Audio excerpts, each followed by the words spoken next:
Et bonjour à toutes, bonjour à tous. Alors voilà, je peux enfin vous refaire des petites vidéos de recettes. Donc aujourd'hui, on va en faire deux recettes qui seront très rapides. La vidéo ne durera vraiment pas très longtemps.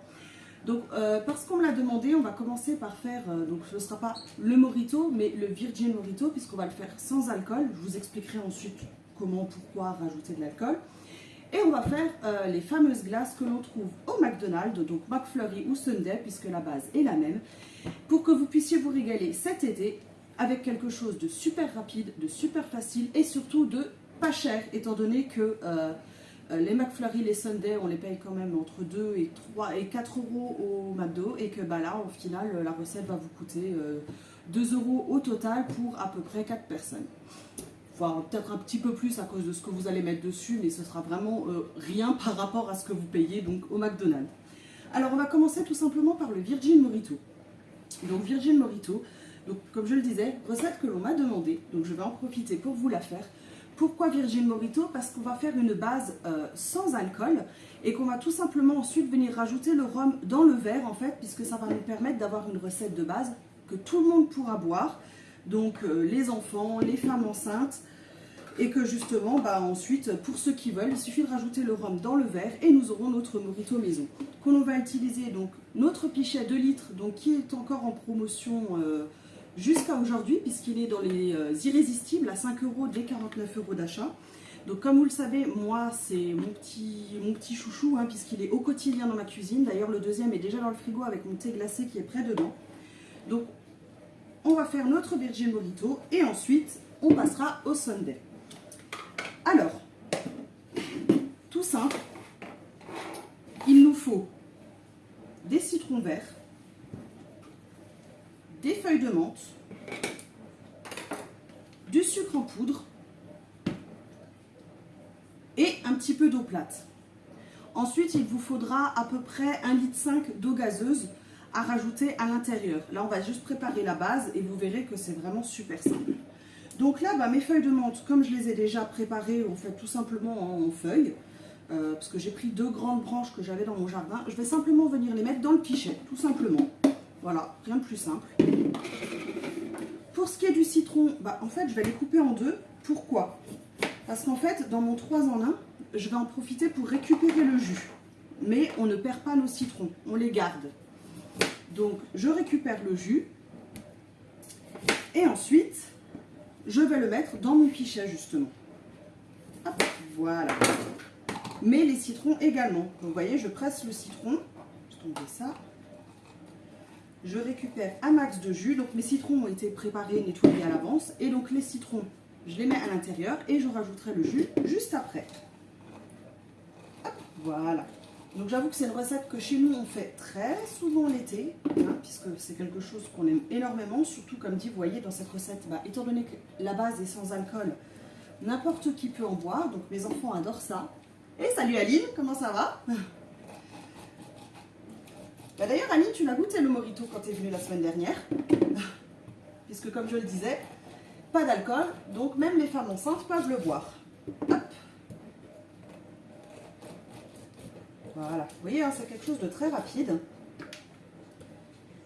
La pulpe qui est dessus, je vais la récupérer aussi, je la mettrai également à l'intérieur. C'est vraiment pour récupérer un max de jus pour que toutes les saveurs puissent se mettre vraiment dans le mojito. Hop, voilà. Donc la pulpe, je ne la perds pas, je la mets dans le pichet, tout simplement. Hop, voilà.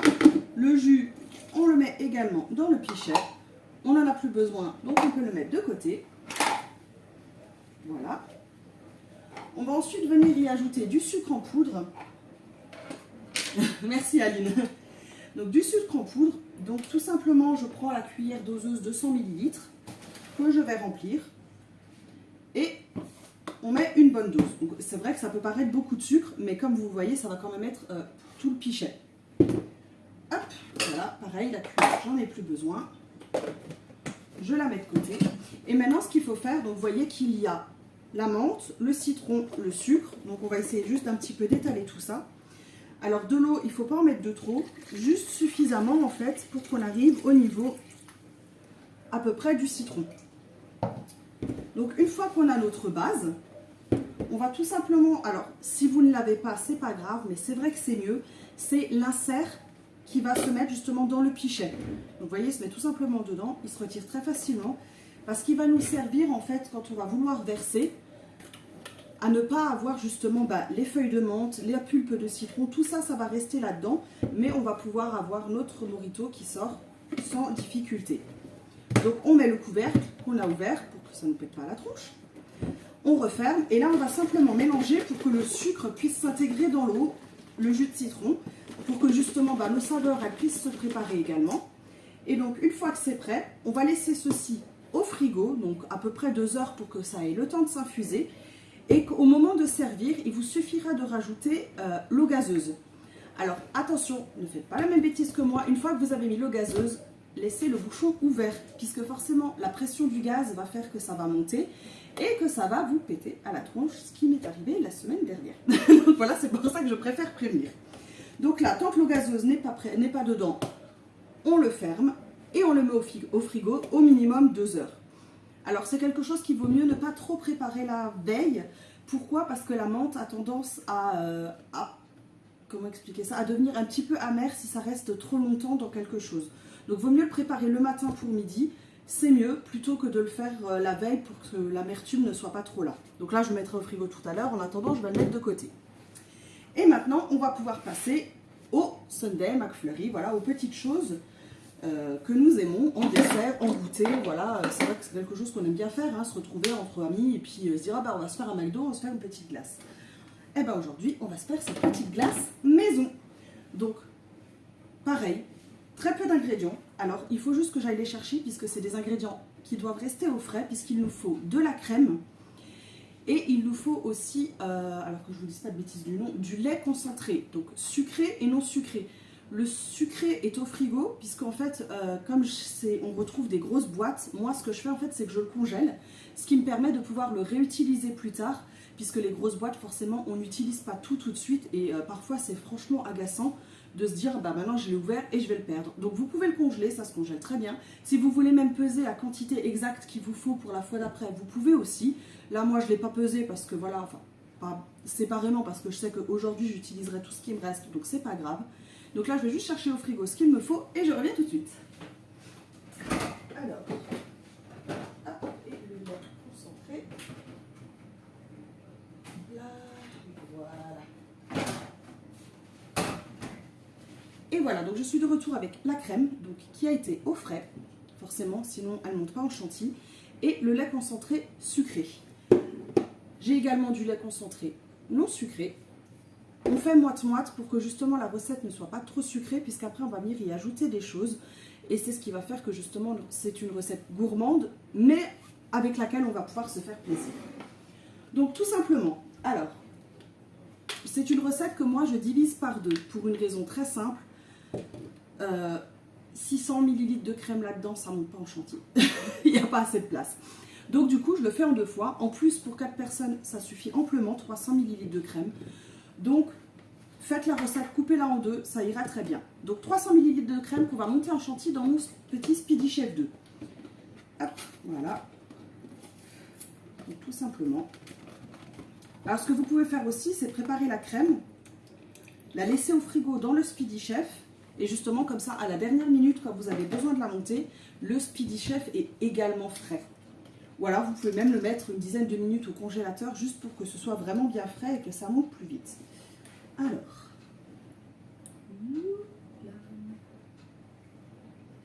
voilà, 300 ml de crème que l'on va tout simplement monter en chantilly. Allez, c'est parti pour un peu de plus.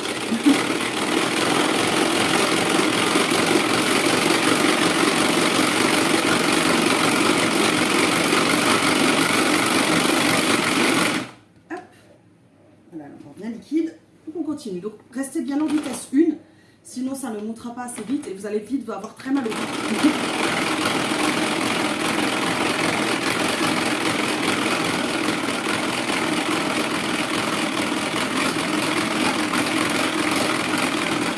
Alors qu'est-ce que ça donne? Ah, ça commence déjà à bien monter. Ah oui, donc rappelez-vous, Speedy Chef 2, les gauchers, ça fonctionne aussi très bien.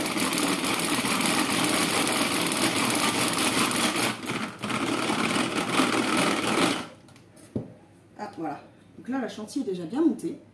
Si vous pouvez le voir, hein, j'ai plus de la crème qui coule. Donc je vais encore juste la monter un tout petit peu. Attention, hein, si vous montez trop une chantilly, elle se transforme en beurre. Donc vaut mieux qu'elle soit un petit peu souple que trop montée et que vous ayez du beurre à la fin, ce serait quand même dommage. Voilà, allez, on démonte tout ça. Donc ça, on va le faire après, juste le temps de récupérer. Hop, un max de crème. Donc là, en fait, on a fait la partie la plus longue et difficile de la recette. Vous allez voir qu'ensuite, c'est un jeu d'enfant. Puisqu'il nous faut simplement rajouter les laits concentrés et mélanger tout ça. Et après, vous allez me dire, oui, mais il faut une turbine, il faut une sorbetière. Eh ben non, pour cette recette, vous n'en avez pas besoin. C'est pour ça que je vous l'ai présenté. Parce que justement, il n'y a pas besoin d'ustensiles spécifiques. Il vous faut simplement un tupperware. Voilà. Donc là, maintenant, je vais prendre ma petite balance pour y ajouter 100 g de lait concentré non sucré et 100 g de lait concentré sucré, ce qui va faire à peu près 200 g. Alors si vous en mettez un petit peu plus, c'est pas trop grave. Voilà, allez. Hop, 100 g.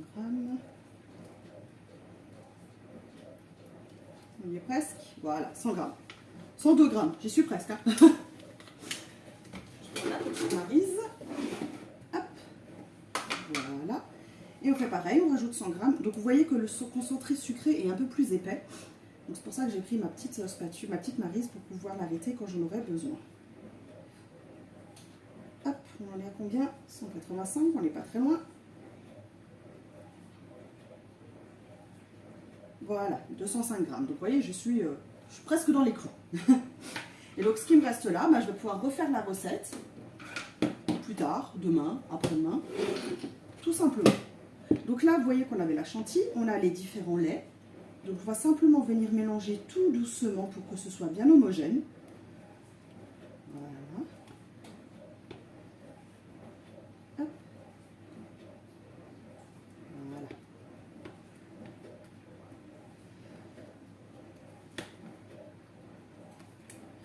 Et donc une fois que le mélange est bien homogène, tout simple, un tube, vous le mettez dedans et au congélateur. Et ensuite, que je vous montre quand même ce que ça donne fini, j'ai réussi à faire en sorte que les enfants ne la mangent pas pour pouvoir vous montrer ce que ça donne. Parce que vous voyez, le tube était plein jusqu'en haut. Hein. Donc vous voyez, hop, on va faire dans l'autre sens. On a une petite glace comme ça. Donc, vous voyez qu'il y a une consistance, et je l'ai sorti juste avant la vidéo, donc ça, c'est pas il y a très longtemps. Et vous avez une petite consistance comme ça. Donc vous prenez les quantités que vous voulez, vous les mettez dans un bol, et avec ça, je fais la gourmande, vous y ajoutez justement ce dont vous avez envie. Donc, en coulis, caramel, chocolat, fruits, c'est toujours les, voilà, selon les goûts et les envies. Et pour ce qui est des petites gourmandises dessus, vous prenez M&M's, Kit Kat, Oreo, Daim, qu'est-ce qu'on peut encore trouver dedans, enfin voilà, ce que vous avez envie d'y mettre. Et vous allez tout simplement prendre le Turbo Top que vous connaissez bien, enfin non, maintenant c'est le Super Sonic, super compact. Voilà, par exemple, le petit, ça va très bien, vous les mettez dedans et vous mixez tout simplement pour avoir des petites graines cassées à mettre dans votre glace. Donc à faire avec, comme je dis toujours, hein, les choses dont vous avez envie de mettre dedans, c'est le moment de se faire plaisir. Donc voilà, comment faire deux petites recettes avec peu d'ustensiles et pour se faire plaisir cet été. Donc là, moi je vais mettre ceci, par contre je vais le mettre moins en turbine parce qu'on va le manger à midi, puisqu'il faut laisser juste le bac au frais, alors minimum 3 heures. Donc là, j'ai pas 3 heures devant moi. Du coup, effectivement, je vais le mettre en turbine. Mais voilà, sinon, vous le mettez minimum 3 heures. Donc, vous pouvez très bien faire cette glace la veille pour le lendemain midi. Vous le sortez 10 minutes avant de manger. Avant de manger, oui, avant de manger le dessert. Et donc, voilà, vous pouvez faire ça et préparer des petits bols avec les différentes petites choses. Et chacun peut se servir et mettre ce qu'il veut dessus. Donc, comme d'habitude, j'espère que cette petite vidéo vous a plu, que voilà, ces petites recettes vous donnent envie de les faire. Et si jamais vous faites surtout les sundaes, les McFlurry, n'hésitez pas à me partager vos photos pour qu'on puisse voir voilà, ce que ça a donné, comment vous les avez fait, avec quoi vous avez eu envie. N'hésitez pas à me partager tout ça. En attendant, je vous souhaite un très très bon week-end. Et puis, je vous dis à très très bientôt. Et puis, passez une bonne journée. Gros bisous!